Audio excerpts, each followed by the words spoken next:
ইমাম হুসাইন আমার নবীর জানেরই জান ছিল। হযরত আলী মা ফাতেমার নয়নের মণি ছিল। ইমাম হুসাইন আমার নবীর জানেরই জান ছিল। হযরত আলী মা ফাতেমার নয়নের মণি ছিল।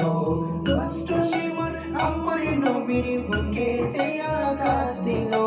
হযরত আলী মা ফাতেমার বুকেতে আঘাত দিল। সেই হুসাইন ইবনে হায়দারের উপর লাখো সালাম। সেই হুসাইন ইবনে হায়দারের উপর লাখো সালাম। আমার হুসাইন তোমায় সালাম। আমার হুসাইন হাজার সালাম। আমার হুসাইন তোমায় সালাম। আমার হুসাইন হাজার সালাম।